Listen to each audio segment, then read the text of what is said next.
Hello दोस्तों, स्वागत है आप सभी का आपके अपने यूट्यूब चैनल विश्वगुरु एकेडमी पर। तो दोस्तों, एनसीईआरटी शॉर्ट नोट्स की जो हमारी सीरीज़ है उसमें क्लास 9 की साइंस की एनसीईआरटी में 5 चैप्टर हम लोग पढ़ चुके थे। ठीक है, तो आज की इस वीडियो में हम लोग छठा जो अध्याय है 6 चैप्टर उसे डिस्कस करेंगे।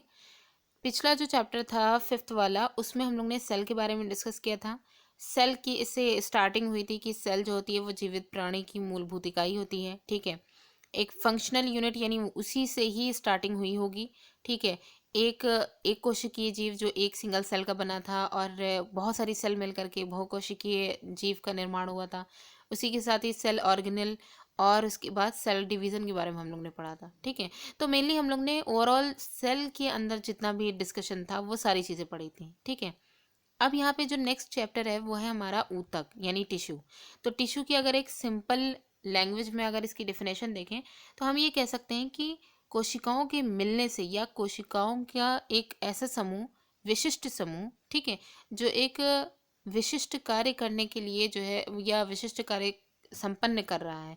ठीक है, उसको करके उसको कर रहा है, इसको कंप्लीट कर रहा है, तो ऐसे ही कोशिकाओं के समूह को हम ऊतक कहेंगे, टिश्यू कहेंगे। ठीक, तो वही यहाँ पे डिफिनेशन भी देखिए, शरीर के अंदर एक निश्चित कार्य एक निश्चित स्थान पर कोशिकाओं के एक विशिष्ट समूह द्वारा संपन्न किया जाता है, तो कोशिकाओं का यही समूह ऊतक कहलाता है। तो टिश्यू जो है वो ये विशिष्ट समूह जो है कोशिकाओं का वही कहलाएगा। ठीक, उदाहरण के तौर पे आपको यहाँ पे जो रक्त है, रक्त ऊतक।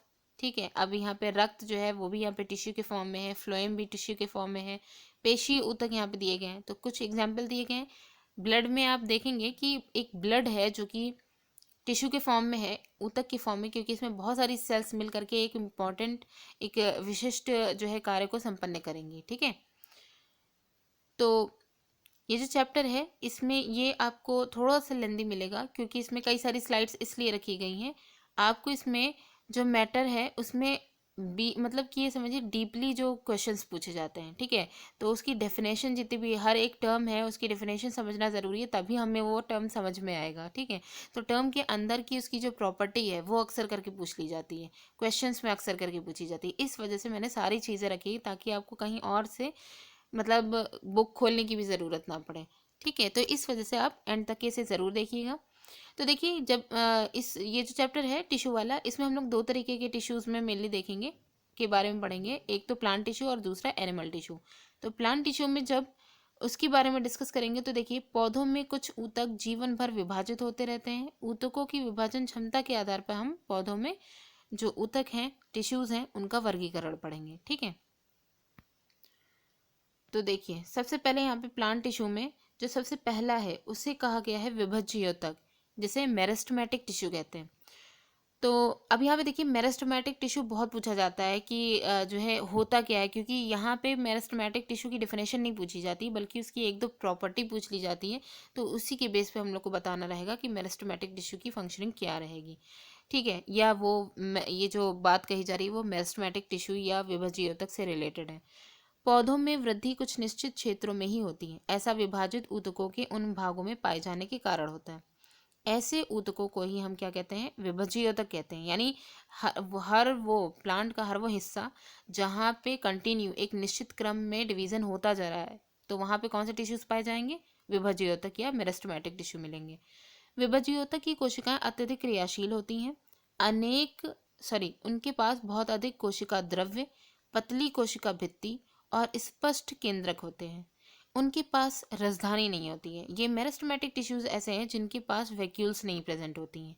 ठीक है, तो मेनली आपको ये देखेंगे कि सबसे ज़्यादा जो जिनकी कोशिकाएं सबसे ज़्यादा क्रियाशील होती हैं या जहाँ पे सबसे ज़्यादा डिवीज़न आपको देखने को मिलेगा, ठीक है, वहाँ पे कौन से टिश्यूज़ होंगे, मेरिस्टेमेटिक टिश्यूज़ होंगे, और इनमें वैक्यूल्स नहीं होती हैं। अब यहाँ पे देखिएगा, मेरिस्टेमेटिक टिश्यूज़ के बारे में कुछ इंपॉर्टेंट चीज़ें हैं।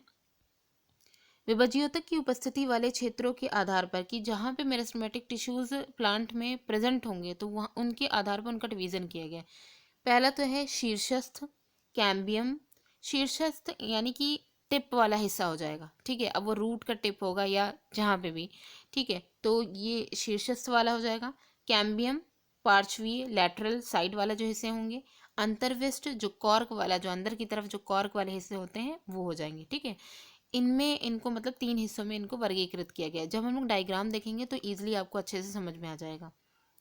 अब यहाँ पे देखिए, प्रारोह का जो शीर्षस्थ विभज्योतक होता है वो जड़ों एवं तनों की वृद्धि वाले भाग में विद्यमान रहता है तथा वह इनकी लंबाई में वृद्धि करता है। अब एक प्लांट है, प्लांट में यहाँ प्रारोह की बात की गई है। जैसे एक सीड है, ठीक है, सीड के 2 हिस्से निकलते हैं, एक एक रूट बनाता है यानी जड़ की तरफ जाता है, और एक शूट बनाता है जो तने का जो है निर्माण करता है। तो यही जो शूट होता है जो ऊपर की तरफ गति करता है, ठीक है, तो वही क्या कहलाता है, प्रारोह कहलाता है। अब यहाँ पे कहा गया है प्रारोह का शीर्षस्थ विभज्योतक, ठीक है, उसके टिप वाला जो मेरिस्टेमेटिक टिश्यू है ये जड़ों एवं तनों, जड़ और तने दोनों की ही वृद्धि वाले भाग में, अब वही है ना, जो रूट वाला हिस्सा है वो नीचे की तरफ ग्रो करेगा और जो शूट वाला हिस्सा है वो ऊपर की तरफ ग्रो करेगा। तो ग्रो करने वाले हिस्से में ही कौन पाए जा रहे हैं, शीर्षस्थ विभज्योतक पाए जा रहे हैं, ठीक है। इनकी ये क्या करते हैं, इनकी लंबाई में वृद्धि करते हैं। उसके बाद है तने की जो परिधि होती है, ठीक है, उसकी जो बाउंड्री होती है या मूल में वृद्धि पार्श्व विभज्योतक। अब यहाँ पे देखिएगा, तने की जो परिधि है उसकी बाउंड्री और जो रूट है, ठीक है, उसमें वृद्धि पार्श्व विभज्योतक जिसे हम कैम्बियम कहते हैं उनके कारण होती है, ठीक है। तो मतलब यहाँ पे जो मेरिस्टेमेटिक टिश्यूज हैं वो किनकी किनकी वृद्धि में मतलब कि पार्टिसिपेट कर रहे हैं, तो वो सारी चीज़ें यहाँ पे देखना ज़रूरी है।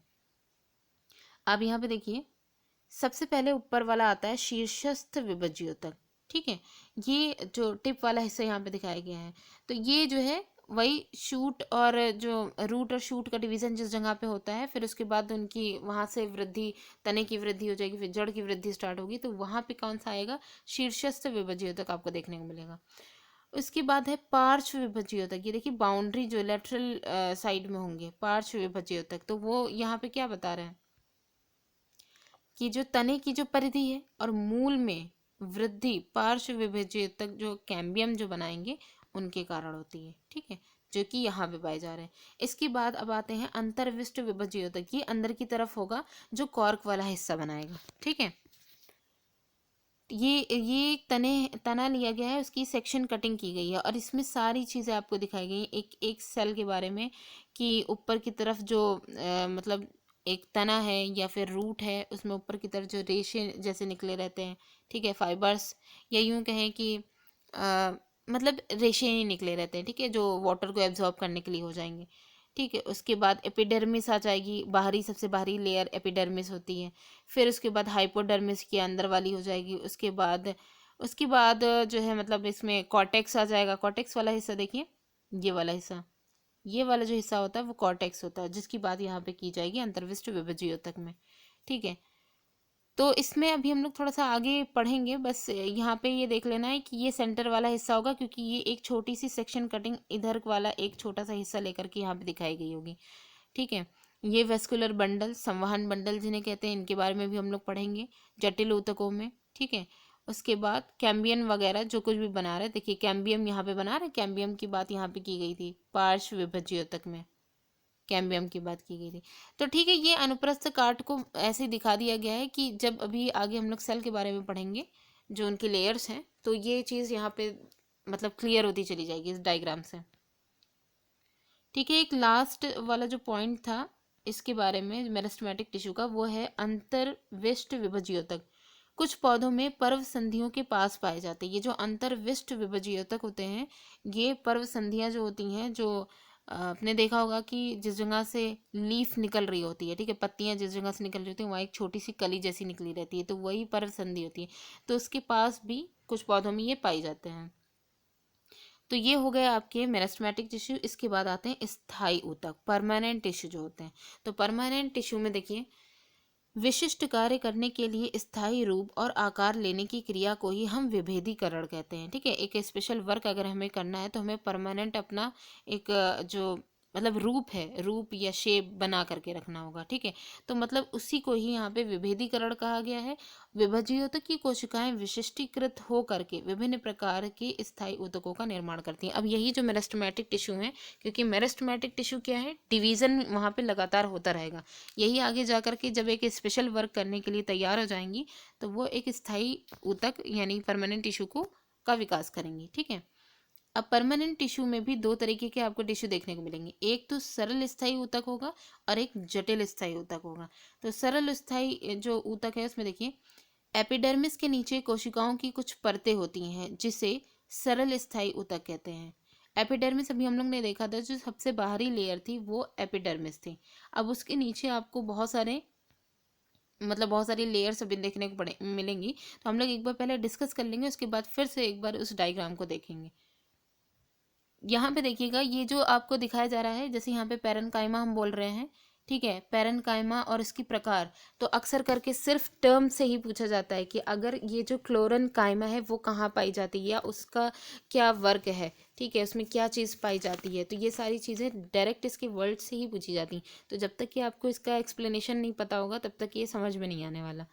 तो सबसे पहले देखिए, पैरेन्काइमा जो होती है सबसे बाहरी लेयर, मतलब ये सबसे अधिक पाए जाने वाला सरल स्थायी ऊतक होता है, ठीक है, सबसे ज़्यादा ये पाया जाता है। ये पतली भित्ति वाली जीवित कोशिकाएं हैं। ये प्राय इनके बारे में देखिएगा, ये प्रॉपर्टी जो बोली जा रही है कि ये एक क्या है, जीवित कोशिकाएं हैं पैरेन्काइमा। ये प्राय बंधन मुक्त होती हैं, फ्री फॉर्म में होती हैं। इस प्रकार के ऊतक की कोशिकाओं के मध्य काफी, जब यहाँ बंधन मुक्त बोला गया तो जाहिर है इनके मध्य में रिक्त स्थान बहुत ज़्यादा पाया जाता होगा। ये ऊतक प्रायः भोजन का भंडारण करती है। अब यहाँ पे जो मेनली क्वेश्चन आपका बनेगा वो क्या, कि पैरेन्काइमा जो होती है वो भोजन का भंडारण करती हैं, ठीक है। और मेन ये है कि इनके बीच में रिक्त स्थान बहुत ज़्यादा पाया जाता है। इंटरसेलुलर स्पेस जो होता है पैरेन्काइमा में काफ़ी देखने को मिलता है। पैरेन्काइमा के जो प्रकार है वो यहाँ पे देख लिए। सबसे पहले आता है क्लोरेन्काइमा। क्लोरेन्काइमा क्या होता है, जिन पैरेन्काइमा में क्लोरोफिल पाया जाता है उनको हम, क्लोरोफिल की प्रेजेंस की वजह से उनको हम क्लोरेन्काइमा कहते हैं, ठीक है। इसके बाद है पैरेन्काइमा की ही यहाँ पे ये उन्हीं की एक वेराइटीज यहाँ पे वर्गीकरण किया जा रहा है ना। तो उसके बाद आता है एरेन्काइमा। एरेन्काइमा क्या है, जलीय पौधों में पैरेन्काइमा की कोशिकाओं के मध्य हवा की बड़ी गुहिकाएं होती हैं जिसके कारण ये जल में तैरती हैं, ठीक है। तो मेनली आपको एरेन्काइमा का जो टर्म आपको देखने को मिलेगा उसमें क्या है कि हवा की गुहिकाएं, उनमें बीच में इंटरसेलुलर स्पेस में हवा भरी रहती है, ठीक है, जिसके कारण क्या होती हैं, ये जो सेल्स होती हैं ये बहुत हल्की होती हैं, तभी जो प्लांट्स, कुछ प्लांट होते हैं जो पानी में तैरते आपको देखने को मिलते हैं, ठीक है। तो वो एरेन्काइमा की वजह से होता है। इसके बाद आती है कोलेन्काइमा। मतलब यहाँ पे आप देखेंगे कि अलग अलग आपको वेराइटीज जो पेड़ पौधे जो होते हैं उनकी देखने को मिलती हैं। तो उनमें ये जो सेल्स हैं, जो यहाँ पे जो टिश्यूज़ हैं, उनकी जो सेल्स हैं जो प्रेजेंट हो रही हैं, तो उनकी प्रेजेंस की वजह से ही उनके अलग अलग वेराइटीज़ देखने को मिलती हैं। इसके बाद देखिए कोलेन्काइमा। कोलेन्काइमा का क्या फंक्शन है यहाँ पे, पौधों में लचीलापन, स्थायी ऊतक कोलेन्काइमा के कारण होता है। पौधों में जो लचीलापन बना रहता है, उनके जो है मतलब उनके जो तने होते हैं, ठीक है, उनकी लीव्स वगैरह जो होती हैं, तो इनमें जो लचीलापन होता है वो किसकी वजह से होता है, कोलेन्काइमा की वजह से होता है। और साथ ही साथ ये पौधों को यांत्रिक सहायता भी प्रदान करती हैं, ठीक है। तो यांत्रिक सहायता भी एक तरह से प्रदान करने का ही इनका काम हो जाएगा।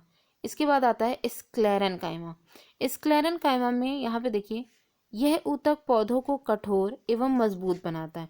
तो अभी हम लोग ने देखा कि पैरेन्काइमा की जो प्रॉपर्टी थी उसमें मेनली इंटरसेलुलर स्पेस जो था, मतलब सेल्स के बीच में जो स्पेस है वो काफ़ी अधिक देखने को मिलेगा क्योंकि वो फ्री फॉर्म में बंधन मुक्त रहती हैं, ठीक है। लेकिन यहाँ पे स्क्लेरेन्काइमा ऐसी हैं जो थोड़ी, इसके जो टिश्यूज़ होते हैं ये कठोर और मजबूत होते हैं। जैसे आपको यहाँ पे देखेंगे नारियल की जो रेशे युक्त छिलका है वो स्क्लेरेन्काइमा ऊतक का बना होता है, ठीक है। सिर्फ ये पैरेन्काइमा की सभी वैरायटीज में स्क्लेरेन्काइमा ऐसी होती है जिनकी कोशिकाएं मृत होती हैं, ठीक है। तो ये हो गया। अब इसके बाद यहाँ पे सबके बारे में दे दिए गए हैं, ठीक है। तो ये देखिएगा, ये जो पहला वाला है ए वाला, ये पैरेन्काइमा का एग्जाम्पल है, ये क्लोरेन्काइमा का है, और ये वाला जो है ये स्क्लेरेन्काइमा का है। पैरेन्काइमा जो है इसमें आपको स्पेस में बीच में देखिए गैपिंग देखने को मिल रही होगी, ठीक है। यही जो बीच में गैपिंग देखने को मिल रही है इसी को ही हम अंतरकोशीय स्थान बोलते हैं। इसके बाद है कोलेन्काइमा। कोलेन्काइमा मेनली क्या, चिकना लचीलापन बनाए रखने के लिए काम करती है ना। तो यही है, इनकी अच्छी खासी आपको मोटाई भी देखने को मिलेगी, सेल्स, रसधारी वगैरह सब। फिर आती है स्क्लेरेन्काइमा। स्क्लेरेन्काइमा जो होती हैं इनमें मेनली यहाँ पे एक युग्मक जैसा शेप दिखाया गया है, एकदम स्ट्रॉन्ग एक इनका कठोर कवच बनाती है ना, जितने भी फ्रूट्स वगैरह होते हैं उन सबका कठोर कवच भी ये बनाने का काम करती हैं। तो ये सेल्स जो थी उनके बारे में हो गया। ठीक है, अब इन्हीं ये जो स्क्लेरन कायमा है उसी के बारे में थोड़ा सा और यहाँ पे देख लीजिए। इन ऊतकों की कोशिकाएं जो स्क्लेरन कायमा है उनके बारे में बात हो रही है। ठीक है, इन ऊतकों की कोशिकाएं लंबी और पतली होती हैं, और क्योंकि इन ऊतकों की भित्ति लिग्निन के कारण मोटी होती है। अब यहाँ पे देखिए जो टर्म पूछा जाता है वो पूछा जाता है लिग्निन। लिग्निन जो है वो किन सेल्स में पाया जाता है। तो अगर आपको ये पता होगा कि स्क्लेरन कायमा के बारे में अगर आपने पढ़ा होगा तभी आप ये बता सकते हैं। ठीक है, तो जो लिग्निन जो होती है वो स्क्लेरन कायमा में पाई जाती है, इसी वजह से इसकी जो भित्ति होती है वो मोटी होती है, और इनमें कोई आंतरिक स्थान भी नहीं पाया जाता, इंटरसेलुलर स्पेस भी इनमें प्रेजेंट नहीं होता है। फिर एक और चीज़ है, ये जो स्क्लेरन काइमा वाले जो ऊतक हैं, टिश्यूज़ हैं, ये कहाँ देखने को मिलेंगे? तने में संवहन बंडल के समीप आपको जो तना है उसमें देखने को मिलेंगे। संवहन बंडल, वेस्कुलर बंडल जो है इसके पास देखने को मिलेंगे। पत्तों की शिराओं में देखने को मिलेंगे। ठीक है, और बीजों और फलों में आपने देखा होगा जो पत्ते होते हैं वो उनका बाकी सारा पोर्शन जो होता है वो लचीला होता है, लेकिन जो उनकी शिराएं होती हैं वो एक शेप, एक तरीके से बोनी स्ट्रक्चर बनाने का काम कर रही होती है ना। तो उनकी जो कठोरपना है, कठोरपन जो है वो किसकी वजह से है? स्क्लेरन काइमा की वजह से है। और साथ ही साथ बीजों और फलों की जो कठोर छिलके होते हैं उनमें भी स्क्लेरन काइमा प्रेजेंट रहती है। ठीक है, तो बहुत ही इंपॉर्टेंट है ये जो टर्म है स्क्लेरन काइमा के बारे में। तो पैरेन्काइमा की पूरी वर्गीकरण हो गया। इसके बाद आती है एपिडर्मिस। ठीक है, एपिडर्मिस में देखिए यह कोशिकाओं की सबसे बाहरी परत है और यह पौधे के सभी भागों को रक्षा प्रदान करती है। मतलब पौधे के जितने भी भाग हैं उन सब की रक्षा करती हैं। तो यहाँ पे देखिए ये जो डायग्राम है इसमें हम लोग फिर से आ जाते हैं, एपिडर्मिस के बारे में हम लोग पढ़ने वाले हैं। तो ये देखिए एपिडर्मिस जो कि सबसे बाहरी लेयर है। ठीक है, तो ये सबसे बाहरी लेयर है। अब इसके ऊपर भी कई सारी लेयर हैं, लेकिन मेनली आपको यहाँ पे इसके बारे में ही हम लोग को काफ़ी थोड़ा सा बस डिटेल में हम लोग को पढ़ना है। ठीक है, तो चलिए फिर हाँ पहुँचते हैं। तो यहाँ पे देखिए जो एपिडर्मिस है उसके बारे में, एपिडर्मिस जो होती है ये पौधों की बाह्य सतह पर प्रायः एक मोम जैसी जल प्रतिरोधी परत बनाती है। ठीक है, सबसे पहले तो ये जो है कवरिंग का काम करती है प्लांट की, जो है मतलब आउटर लेयर एक तरीके से कहें, और रक्षा प्रदान करती है। दूसरा ये क्या काम करती है? बाह्य सतह पर प्रायः मोम की जैसी एक लेयर बना देती है जो कि जल प्रतिरोधी है, ताकि जो जो प्लांट पानी में पाए जाते हैं वो सड़े ना। ठीक है, उनमें जो वाटर जो है उनमें एब्जॉर्ब होकर के उनको मतलब कि उनको गला सड़ने और गलने से मिली बचाने का काम करती हैं।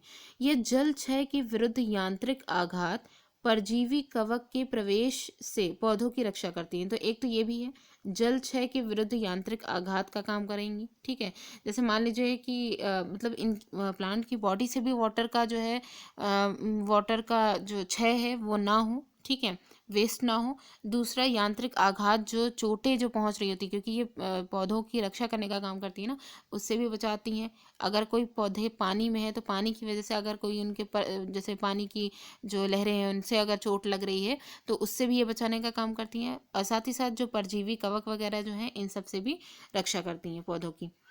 इनमें अंतरकोशिकीय स्थान नहीं पाया जाता है। तो ये जो एपिडर्मिस होती हैं इनमें इंटरसेलुलर स्पेस नहीं पाया जाता है। अक्सर करके इंटरसेलुलर स्पेस जो होता है इससे रिलेटेड बहुत क्वेश्चन आते हैं कि किन में पाया जाता है या किन में नहीं पाया जाता है। ठीक है, तो इन पे भी ऑप्शंस बन सकते हैं।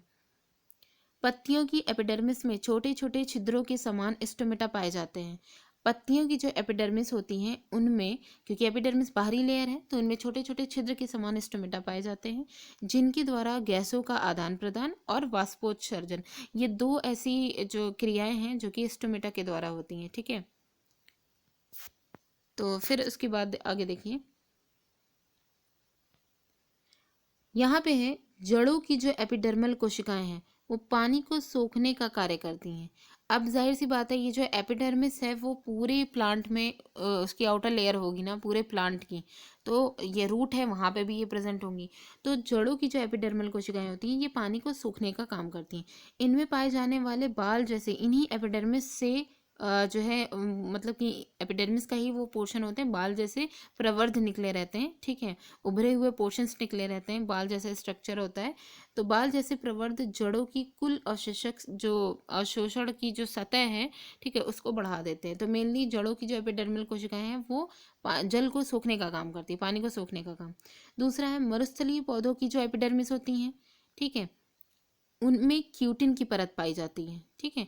तो ये एक क्यूटिन जो पदार्थ है ये भी एक बहुत इम्पॉर्टेंट है, अक्सर क्वेश्चन में आता है ये कि क्यूटिन का क्या काम होता है और ये कहाँ पाई जाती है। तो मरुस्थलीय पौधों की जो एपिडर्मिस लेयर होती है उसी में ही, उसी के ही ऊपर क्यूटिन की परत पाई जाती है, ठीक है। इसके बाद है विभज्योतक की एक पट्टी जो कॉर्टेक्स में कॉर्क नामक कोशिकाओं की परतों को बनाती हैं। मेरिस्टेमेटिक टिश्यू की अभी हम लोग ने पढ़ा था अंतर्विष्ट वाला, ठीक है, जो तीसरा वाला पोर्शन है। तो उसी में ही विभज्योतक की एक पट्टी जो कॉर्टेक्स में कॉर्क नामक कोशिकाओं की परतों को बनाती हैं। इन छालों की कोशिकाएं मृत होती हैं। तो ये जो छालें होती हैं इनकी कोशिकाएं मृत होती हैं। इनकी भित्ति पर सुबरिन नामक पदार्थ पाया जाता है जो छालों को हवा एवं पानी के मतलब उससे अभेद्य बनाता है, कि हवा और पानी से किसी भी तरीके का कोई नुकसान उसको ना मिले, उससे मतलब उसको भेद करके निकल ना जाए, ठीक है। तो मेरिस्टेमेटिक टिश्यू में जो कॉर्टेक्स या कॉर्टेक्स वाला जो पोर्शन होता है, जो सेंटर वाला पोर्शन होता है, ठीक है, या आप कह सकते हैं कि कॉर्टेक्स का सेंटर वाला नहीं, देखिए अब पिक्चर देख लेते तो ईजिली क्लियर हो जाएगा। तो यहाँ पे देखिए ये है कॉर्टेक्स, ठीक है, दोनों जगह आपको देखने को मिलेगा। ये यहाँ पे देखिए ये वाली लेयर बाहर एपिडर्मिस है, उसके बाद उसके अंदर वाली हाइपोडर्मिस है, उसके अंदर एक लेयर है हाइपोडर्मिस के अंदर, वहाँ पे ही कॉर्टेक्स है, ये कॉर्टेक्स, ठीक है, ये वाला हिस्सा। और यहाँ पे देखिएगा क्यूटिन की जो लेयर होती है वो एपिडर्मिस के बाहर ही क्यूटिन की लेयर पाई जाती है, ठीक है। अलग अलग पौधों में ये प्रेजेंट होती है, जैसे मरुस्थलीय पौधे जो होते हैं उनमें क्यूटिन की लेयर होती है, और तो स्पेशली वहाँ पे बता दिए गए। तो कॉर्टेक्स का यहाँ पे तो यहीं पे ही कॉर्क या कॉर्क वगैरह जो है इन्हीं कॉर्टेक्स में प्रेजेंट रहता है। तो ठीक है, फिर यहाँ पे ये समझ में आया कि जो मेरिस्टेमेटिक की ही एक मेरिस्टेमेटिक टिश्यू की ही एक पट्टी है जिसे कॉर्टेक्स कहा जा रहा है, उसी में ही कॉर्क नामक कोशिकाओं की परतें वहाँ पे प्रेजेंट होती हैं। ये और उन्हीं को ही मतलब छाल कहा जाता है, ठीक है, पौधों की छाल जो कहा जाता है। तो ये जो इनकी जो कोशिकाएं होती हैं वो पहले तो मृत होती हैं, दूसरा इनकी भित्ति पर सुब्रिन नामक पदार्थ पाया जाता है जो कि इन छालों को हवा और पानी के से अभेद्य बनाता है, ठीक है। तो अब आगे देखिए, अब यहाँ पे आते हैं। तो यहाँ पे जो सरल स्थायी ऊतक थे, ठीक है, सिंपल जो परमानेंट टिश्यू थे उनके बारे में हो गया। अब हम लोग जटिल स्थायी ऊतक जो हैं उनके बारे में देखेंगे। कॉम्प्लेक्स जो परमानेंट टिश्यू हैं इनमें देखिए जटिल ऊतक एक से अधिक प्रकार की कोशिकाओं से मिलकर बने होते हैं। सिंपल जो आपको परमानेंट टिश्यू देखने को मिले वे एक ही सेल की पूरी अलग अलग लेयर उनकी थी, तो उनके अलग अलग लेयर को हम लोग ने पढ़ लिया था, ठीक है, एक ही सेल के बने थे। लेकिन यहाँ पे जो जटिल स्थायी ऊतक हैं ये एक से अधिक प्रकार की कोशिकाओं से मिलकर बने होते हैं, पहले तो ये प्रॉपर्टी होती है।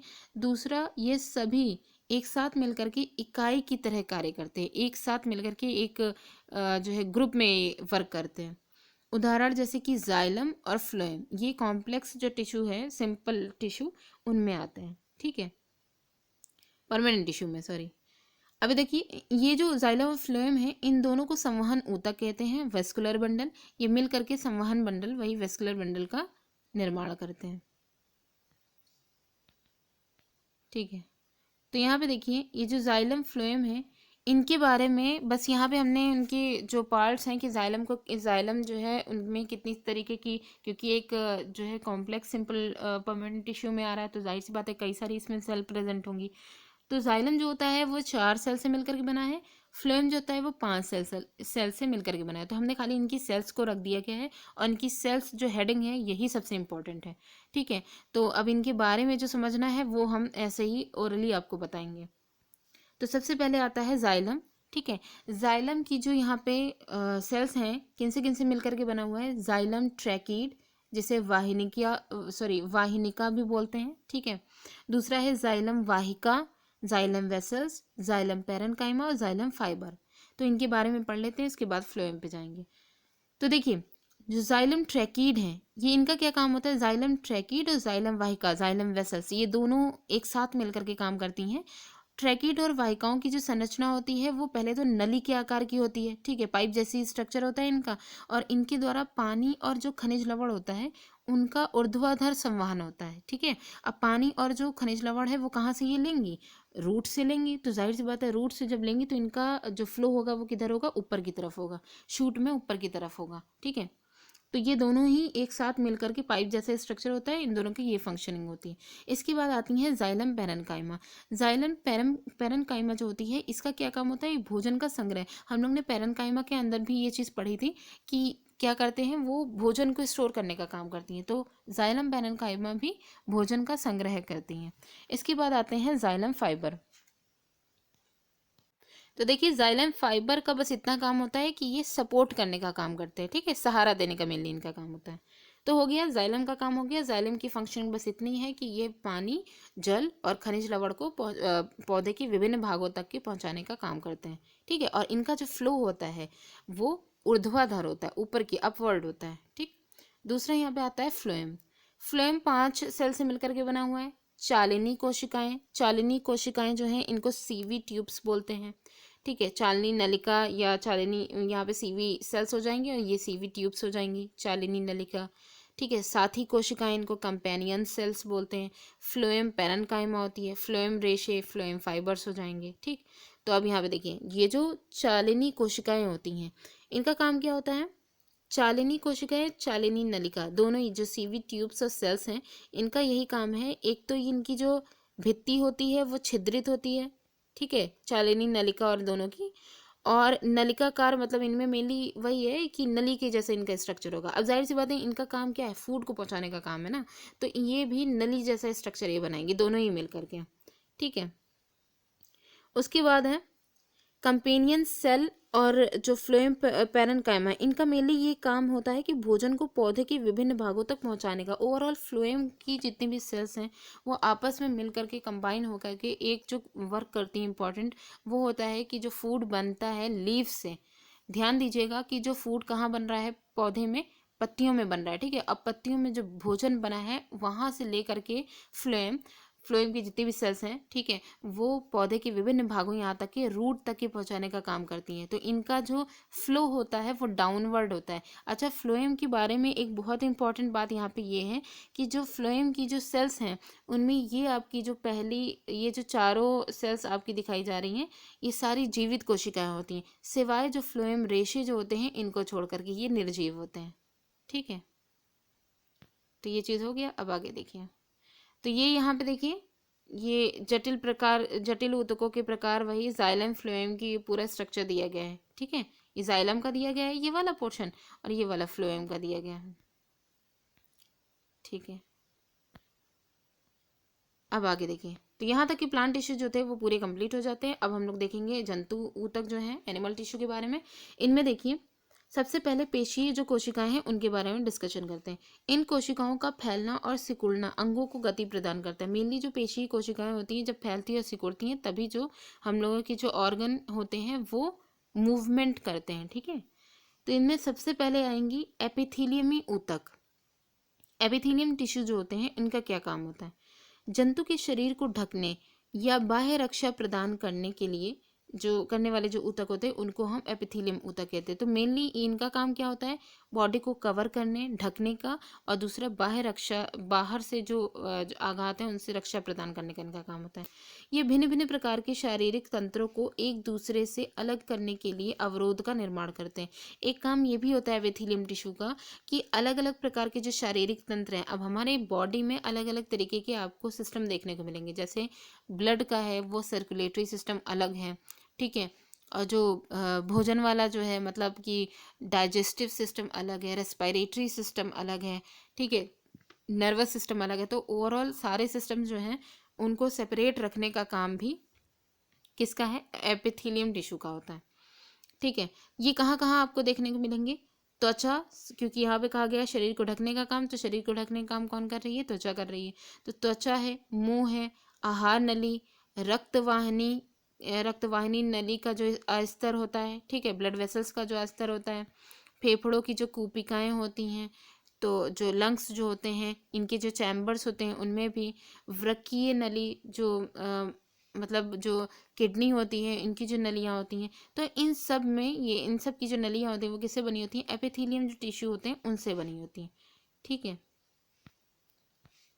इसके बाद देखिए, अब ये जो एपिथेलियम टिश्यू है वो आपको कितने तरीके के यहाँ पे देखने को मिलेंगे। तो देखिए, सबसे पहला है चपटी एपिथेलियम या सरल शल्की एपिथेलियम कोशिकाएं।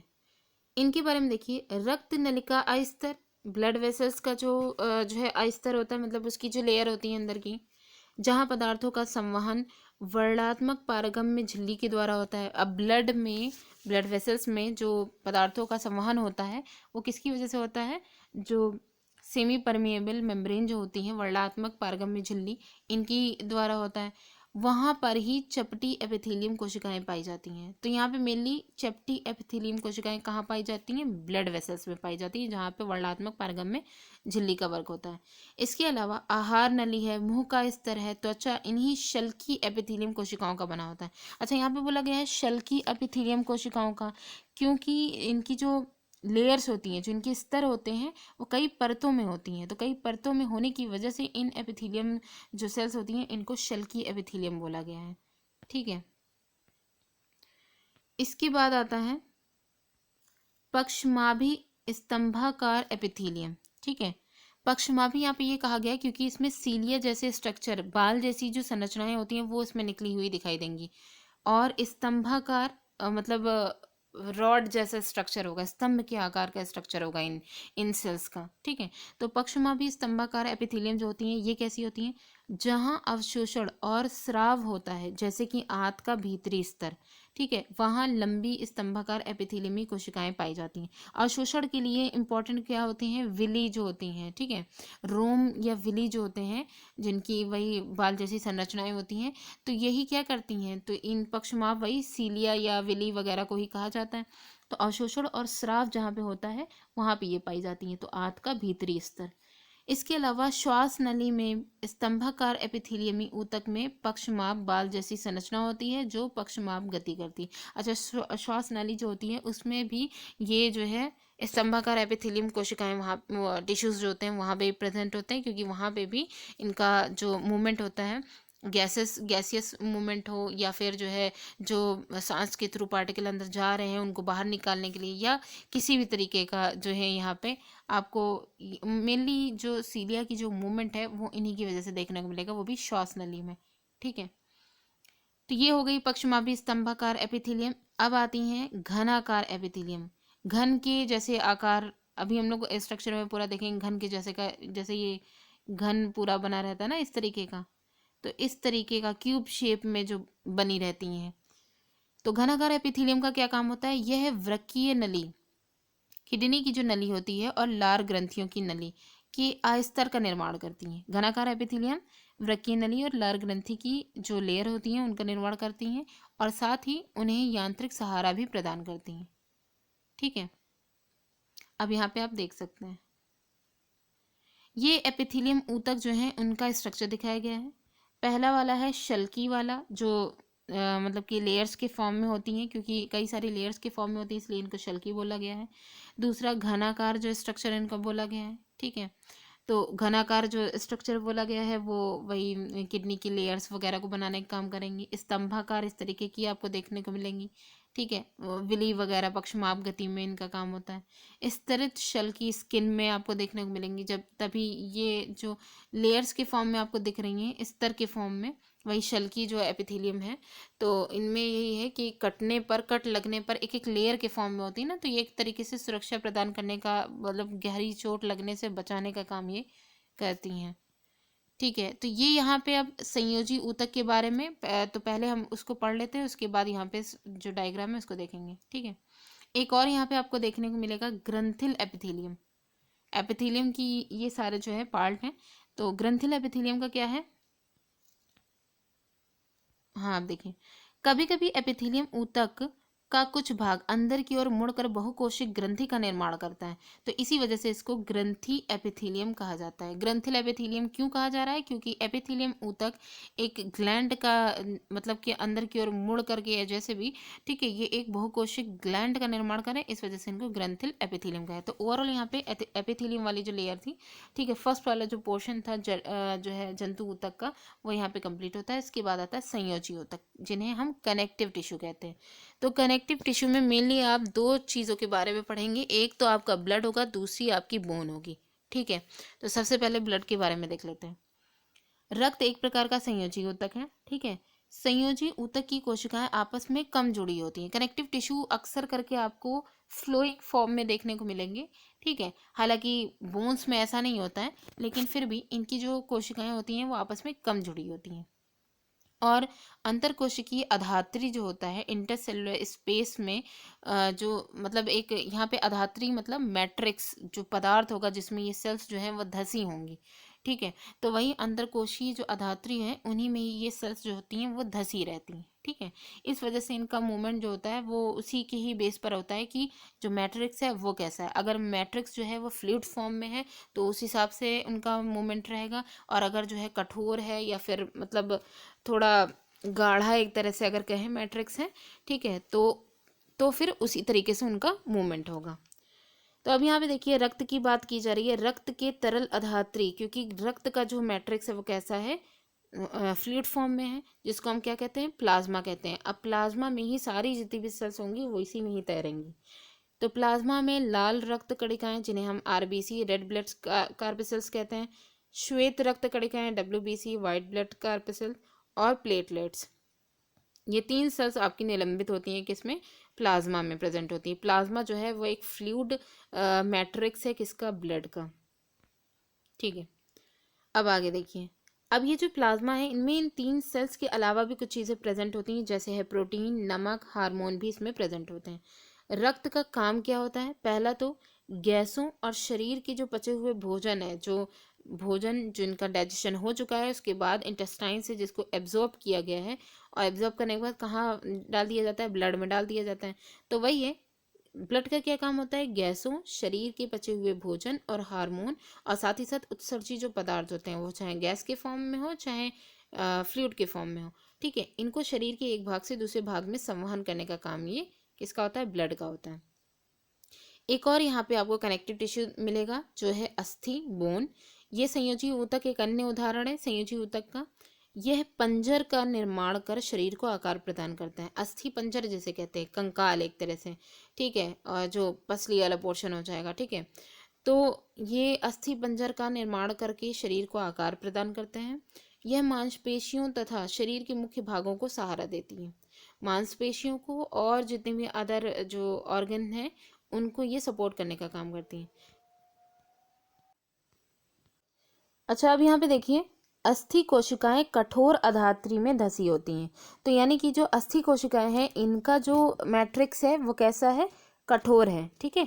तो इनके मैट्रिक्स में जो मतलब कि यहाँ पे जो मैट्रिक्स होता है वो किसका किसका बना होता है, कैल्शियम और फॉस्फोरस का बना होता है, ठीक है। तो इसमें कठोर की वजह से ये एक कठोर शेप भी देने का काम करती हैं, ठीक है।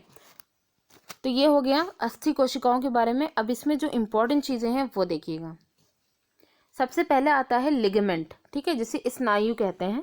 लिगामेंट का क्या काम होता है, स्नायु जो होता है दो अस्थियों को आपस में जोड़ने का काम करता है। आपने देखा होगा दो अस्थियां, जैसे कि आपकी शोल्डर की, या यूं कहें कि शोल्डर के नीचे वाला और जो नी वाला जो पोर्शन, जहाँ पे नी वाला जो पोर्शन होता है, इसमें दो बोन्स जो आपकी मूर्ति हैं वहाँ पे जो आपका जो पदार्थ होता है, ठीक है, वो क्या होता है, लिगामेंट होता है या स्नायु होता है। स्नायु दो अस्थियों को आपस में जोड़ने का कार्य करता है। यह ऊतक बहुत लचीला और मजबूत होता है, ठीक है, तभी आपके जो नी होते हैं या घुटने होते हैं वो आप उसको ईजिली फोल्ड कर सकते हैं, सीधा और मतलब मोड़ सकते हैं। इसके बाद एक और पदार्थ है कंडरा, जिसे टेंडन बोलते हैं, ठीक है। कंडरा यानी टेंडन का क्या काम होता है, यह संयोजी ऊतक अस्थियों से मांसपेशियों को जोड़ता है। हमारे हाथों की या जो है पैरों की जो मसल्स होती हैं वो उनको एक प्रॉपर शेप क्यों मिला रहता है? पहले तो बीच में जो है बोन्स रहती हैं, ठीक है। उसके बाद जो मसल्स होती हैं उन्हीं बोन्स पर ही कवर रहती हैं। अब मसल्स को बोन से जोड़ने का जो काम होता है वो किसका काम होता है? कंडरा यानी टेंडन का काम होता है। तो मेनली जो टेंडन होता है, बहुत इंपॉर्टेंट क्वेश्चन है, अक्सर पूछा जाता है, ठीक है। टेंडन की क्या वर्किंग है या टेंडन का काम क्या क्या होता है, ठीक है। थोड़ा सा कन्फ्यूजिंग भी रहेगा, तो इसलिए इसको ध्यान रखना ज़रूरी है। तो कंडरा क्या करता है? अस्थियों से मांसपेशियों को जोड़ता है, और जो लिगामेंट जो होता है ये अस्थियों से अस्थियों को जोड़ने का काम होता है, ठीक है। ये जो टेंडन होता है बहुत ही मजबूत, सीमित लचीलेपन वाले रेशेदार ऊतक होते हैं, ठीक है। मतलब इनका लचीलापन जो होता है वो सीमित होता है, रेशेदार ऊतक होते हैं। इसके बाद एक और आती है उपास्थि, जिसे कार्टिलेज बोलते हैं। उपास्थि एक अन्य प्रकार का एक संयोजी ऊतक होता है जिसमें कोशिकाओं के बीच पर्याप्त स्थान होता है। उपास्थि वाला जो कार्टिलेज होती है इनमें कोशिकाओं सेल्स के बीच में स्पेस पाया जाता है। इसकी ठोस अधात्री जो होती है वो प्रोटीन और शर्करा की बनी होती है। देखिए यहाँ पे जो आपको मैट्रिक्स है वो ध्यान रखना बहुत ज़रूरी है, क्योंकि जो फ्लूइड है यानी कि आपका जो तरल अधात्री, अगर बोला जाए रक्त का तरल अधात्री क्या है?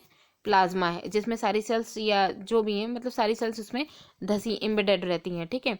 इसके बाद आपका आता है अस्थि। अस्थि का जो अधात्री है वो किसका बना? वो कठोर अधात्री होता है, दूसरा फास्फोरस और कैल्शियम का बना होता है। उसके बाद आपकी आती है कार्टिलेज। कार्टिलेज का जो अधात्री है ये भी ठोस है और ये प्रोटीन और शर्करा की बनी होती है, ठीक है। अब ये जो उपास्थि यानी कार्टिलेज है वो आपको कहाँ कहाँ देखने को मिलेगी?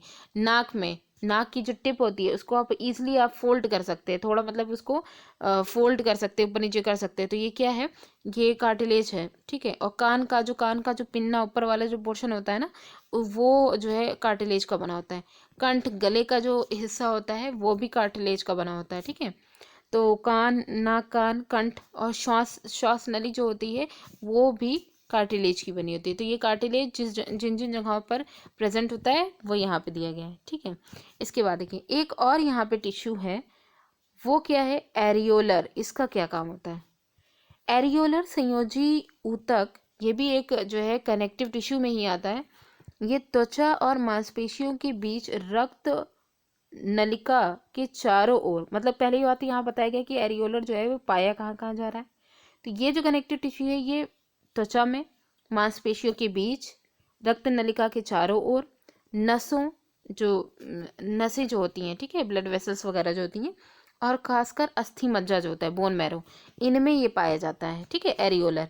ये अंगों के भीतर जो खाली जगह जो होती हैं, जो खाली जगह जहाँ जहाँ भी प्रेजेंट होंगी, ठीक है, उनको पहले तो ये भरने का काम करेगा, दूसरा आंतरिक अंगों को सहारा भी प्रदान करता है और ऊतकों की मरम्मत में भी सहायता करता है। तो एरियोलर जो होता है ये प्रेजेंट कहाँ कहाँ होता है, ये बहुत इंपॉर्टेंट है कि त्वचा है मांसपेशियों के बीच और जो ब्लड वेसल्स वगैरह जो होती हैं उनके चारों तरफ, और मेनली खाली जगहों को भरने का काम करता है, ठीक है। इसके बाद आते हैं पेशीय ऊतक। इनमें देखिए पेशीय ऊतक लंबी कोशिकाओं का बना होता है। जितनी भी आपको मस्कुलर टिश्यूज मिलेंगे वो लंबी और रेखित जो कोशिकाएं होती हैं, ठीक है, नुकीली और रेखित, तो उस फॉर्म में ये मिलती हैं। तो क्योंकि आपको पेशीय जो ऊतक हैं वो दो तरीके के मिलेंगे, रेखित और अरेखित, दोनों ही तरीके के आपको यहाँ पे देखने को मिलेंगे। तो पहले देखिए पेशीय ऊतक लंबी कोशिकाओं का मेनली बना होता है, ठीक है, जिसे पेशीय रेशा भी कहा जाता है। यह हमारे शरीर में गति के लिए उत्तरदायी है। मेनली जो मस्कुलर टिश्यू है वो मूवमेंट के लिए रिस्पॉन्सिबल है। पेशियों में एक विशेष प्रकार की प्रोटीन होती है, ठीक है, जो कि सिकुड़ने वाला प्रोटीन जिसे कहा जाता है, और जिसके संकुचन एवं प्रसार से, जिसके सिकुड़ने और फैलने से ही गति होती है, ठीक है। तो ये एक प्रोटीन होती है जिसको सिकुड़ने वाला प्रोटीन कहा जाता है, जो कि मसल्स में पाई जाती है। इसी के ही संकुचन, सिकुड़ने और फैलने से के कारण गति संभव हो पाती है। अब यहाँ पे आपके जो मस्कुलर टिश्यूज हैं वो दो तरह के देखने को मिलेंगे। पहला है ऐच्छिक पेशी जिसे कहते हैं, ठीक है, रेखीय, इसको यहाँ पे रेखित भी बोला गया है, ठीक है। ऐच्छिक पेशी या इसको वॉलेंट्री मसल्स बोला जाता है। रेखीय पेशी जिन पेशियों की गति इच्छा के अनुसार होती है ऐच्छिक पेशी कहलाती है। जैसे आपके हाथ और पैर में विद्यमान जो पेशियां होती हैं, हाथ में आप जब तक ये चाहेंगे तभी आप अपने हाथों का मूवमेंट कर सकते हैं, अपने आप वो मूवमेंट नहीं होगा, ठीक है। तो हाथों और पैरों में जो मसल्स होती हैं, ठीक है, वो कैसी होती हैं? ऐच्छिक पेशियां होती हैं, वॉलेंट्री मसल्स होती हैं। इन पेशियों को कंकाल पेशियां भी कहा जाता है। ये भी इम्पॉर्टेंट है क्योंकि जो बोन्स होती हैं उनसे ये ज्वाइंट होती हैं, क्योंकि ये अधिकतर हड्डियों से जुड़ी होती हैं। हाथों पैरों की आप देखेंगे मसल्स, हड्डियों से ये सब जुड़ी रहती हैं। इस ऊतक की कोशिकाएं लंबी होती हैं, बेलनाकार होती हैं, शाखा रहित होती हैं और बहुनाभीय होती हैं। ये बहुत इंपॉर्टेंट है यहाँ पे, ठीक है। बहुनाभीय होती हैं। इसमें जो न्यूक्लियस है वो आपको यहाँ पे बहुत सारे देखने को मिलेंगे, ठीक है। इसके बाद यहाँ पे देखिए, फिर आती हैं अनैच्छिक पेशियाँ। अनैच्छिक पेशियाँ कैसी होती हैं? जिन पेशियों की गति इच्छा के अनुसार अनुसार नहीं होती है, अनैच्छिक पेशियाँ कहलाती हैं, जिनको इनवॉलेंट्री मसल्स बोला जाता है। उदाहरण में जैसे आहार नली में भोजन का जो प्रवाह होता है, या रक्त नलिका का प्रसार एवं संकुचन, रक्त नलिका का फैलना सिकुड़ना, ये सब अपने आप होता है, ठीक है। हमारी इच्छा के अनुसार ये सब नहीं होता है। आँख की पलक, आप इसको पलक झपकना जो है, ये भी अपने हिसाब से ही होता है। मूत्रवाहिनी और फेफड़ों की श्वसनी आदि में अनैच्छिक गति ही पाई जाती है, ठीक। ये कोशिकाएं लंबी और इनका आखिरी सिरा जो होता है वो नुकीला होता है। ये इनवॉलेंट्री मसल्स जो होती हैं, इनका जो शेप होता है वो तरकू रूपी होता है। स्पिंडल जो होते हैं, मतलब इस तरीके का आपको मिलेगा स्ट्रक्चर, ठीक है। ऐसे कुछ इस तरीके से कि इनका जो आखिरी सिरा होता है वो नुकीला होता है, ठीक है। और खासकर एक और चीज़ आप देखेंगे कि जो ऐच्छिक पेशियाँ थी वो कई सारी जो है न्यूक्लियस वाली थी, ठीक है। लेकिन ये जो होती है बहुनाभिकीय थी, ये जो होती हैं इनमें एक ही नाभिक पाया जाता है, एक ही केंद्रक होता है। इनको आरेखित पेशी भी कहा जाता है, ठीक है। आरेखित पेशी भी इन्हें कहा जाता है। इसके बाद देखिए, अब यहाँ पे जो स्ट्रक्चर है उनको देख लीजिए। देखिए यहाँ पे पेशी ऊतक में रेखित पेशी, चिकनी पेशी या कार्डिक पेशी, अभी हम लोग कार्डिक पेशी के बारे में बाद में अभी डिस्कस करेंगे। तो पहली वाली जो है वो है रेखित पेशी, ये वाली, ठीक है, जिनमें बहुत सारे आपको न्यूक्लियस जो है वो देखने को मिलेगा। रेखित पेशी क्योंकि इसमें आपको धारियाँ भी मिलेंगी, ठीक है। दूसरी वाली है चिकनी पेशी, जो वही अरेखित पेशी का है, या अनैच्छिक जो मसल्स होती हैं वो होंगी, ठीक है। वो ये हैं, हर एक में एक एक न्यूक्लियस होता है। इसके बाद ये वाली जो आपको देखने को मिल रही है ये है कार्डियक या हृदय पेशी, ठीक। ये न्यूरॉन का स्ट्रक्चर है। अभी हम लोग तंत्रिका, जब कोशिका जो तंत्रिका ऊतक जो है, नर्व जो टिश्यू है, इसके बारे में जब पढ़ेंगे तब इसको डिस्कस करेंगे, ठीक है। ठीक है, तो देखिए यहाँ पे है कार्डिक या हृदय पेशी, ठीक है। हृदय की जो पेशियाँ होती हैं वो जीवन भर लयबद्ध होकर प्रसार एवं संकुचन करती रहती हैं। हार्ट की जो मसल्स होती हैं वो लाइफ टाइम रहती है। अगर इनका मतलब ऐसे कह सकते हैं कि अगर इनका मूवमेंट या वही इनमें जो प्रसार और संकुचन जो हो रहा है ये अगर बंद हुआ है तो पर्सन जो होता है वो डेड हो गया है, ठीक है, ऐसा कहा जाता है। तो मेनली ओवरऑल ये जीवन भर ये अपना वर्क करती रहती हैं, ठीक है।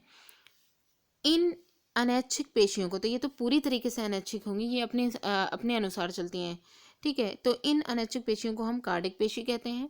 हृदय की पेशी कोशिकाएं बेलनाकार, आपने बेलन की जैसे स्ट्रक्चर देखा, बेलनाकार शाखाओं वाली जो ब्रांच कई सारी निकली हुई थी और एक केंद्र की ये होती हैं, ठीक है। तो बेलनाकार होती हैं, शाखाओं वाली होती हैं और एक केंद्र की होती हैं, एक एक न्यूक्लियस पाया जाता है। तो ये थी जो मसल्स टिश्यू थे वो पूरे कंप्लीट हो जाते हैं। इसके बाद आते हैं तंत्रिका नर्वस टिश्यू, ठीक है। तंत्रिका ऊतक में देखिए, तंत्रिका ऊतक की कोशिकाएं बहुत शीघ्र उत्तेजित होती हैं, ठीक है।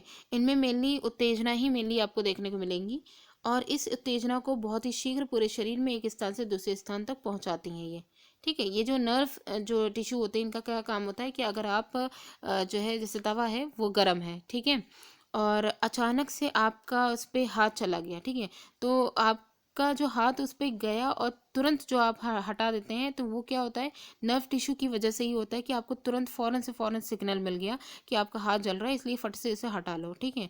तो ये जो होता है ये किसकी वजह से होता है, नर्व जो टिश्यू होते हैं उनकी वजह से होता है। अब ये कहाँ कहाँ पाए जाते हैं, क्योंकि मेनली जो ऑर्डर देने का काम होता है वो किसका होता है, ब्रेन का होता है। तो नर्व टिश्यू आपके मस्तिष्क में, मेरुरज्जु जो स्पाइनल कॉर्ड होती है उसमें, तथा तंत्रिकाएं, मतलब वही तंत्रिकाएं नर्व्स जो होती हैं ये सब किसकी बनी होती हैं, नर्व टिश्यू की बनी होती हैं। सभी तंत्रिका ऊतकों के बने होते हैं। तंत्रिका ऊतक की कोशिकाओं को तंत्रिका कोशिका या फिर यहाँ पे देखिए न्यूरॉन कहा जाता है, ठीक है। तो नर्व टिश्यू जो है उनको क्या कहा जाता है, इनकी जो सेल्स होती हैं उनको तंत्रिका कोशिका या न्यूरॉन कहा जाता है।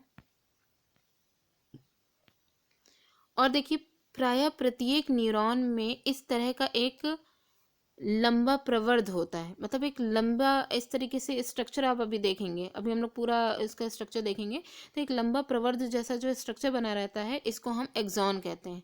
तो पूरा न्यूरॉन, पूरा जो नर्व सेल है, वो पूरी नर्व सेल जो है वो न्यूरॉन कही जाएगी। अब उसके अंदर जो लंबा जो स्ट्रक्चर है, ठीक है, लंबी प्रवर्ध धारियों एक मतलब प्रवर्ध जैसा स्ट्रक्चर जो है, इसको हम एक्सॉन कहते हैं। और इसमें बहुत सारे छोटी शाखा वाले जो प्रवर्ध निकले रहते हैं, एक प्लेट में कई सारी जो है शाखाएं जैसी निकली हुई हैं, ठीक है, तो इनको हम डेंड्राइट्स बोलते हैं।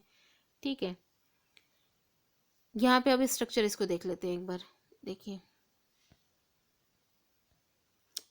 ये देखिए यहाँ पे, ठीक, तो ये जो है कोशिका का, ये पूरी सेल है, ठीक है, ये नर्व सेल का पूरा दिखाया गया है। पूरा जो होता है ये क्या कहलाता है, आपका न्यूरॉन कहलाता है। ठीक है, ये वाला जो पोर्शन होता है इसको हम एक्सॉन कहते हैं, यानी तंत्रिकाक्ष।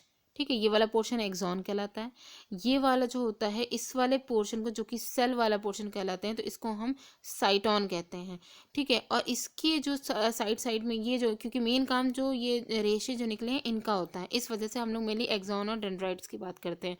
ठीक है, तो ये जो ये बटन वाला जो पोर्शन है, क्योंकि यही जो है दूसरी सेल से कनेक्ट करेंगे और इम्पल्स को भेजने का काम करेंगे, तो ये डेंड्राइट्स होते हैं। ठीक, तो ये चीज़ हो गई। अब आगे देखें, इसमें देखिएगा एक तंत्रिका कोशिका जो होती है, क्योंकि अगर कहें कि जो मनुष्य के शरीर में सबसे लंबी कोशिका कौन होती है, तो सबसे लंबी कोशिका तंत्रिका कोशिका ही होती है। एक तंत्रिका कोशिका की जो लंबाई होती है वो 1 मीटर तक लंबी हो सकती है। ठीक है, तंत्रिका रेशे से गुजरने वाली जो संवेदना होती है उसको हम तंत्रिका स्पंदन कहते हैं। जो तंत्रिका, वही इम्पल्स जिन्हें कहते हैं, तो तंत्रिका रेशों से होकर के जो संवेदनाएं, सिग्नल्स वगैरह जो निकलते हैं, उनको हम नर्व इम्पल्स बोलते हैं। ठीक है, तंत्रिका स्पंदन कहते हैं। ठीक, तो ये चीज़ हो गई। अब आपका जो यहाँ पे ये पूरा जो चैप्टर था टिश्यू वाला, ठीक है, वो पूरा कंप्लीट हो गया है। इसमें क्योंकि इतना लंबा इसलिए गया क्योंकि इसमें एक एक चीज़ को डिफाइन करना ज़रूरी था। ठीक है, तो वीडियो कैसी लगी कमेंट करके ज़रूर बताइएगा और इसे शेयर ज़रूर करिएगा। Thanks for watching.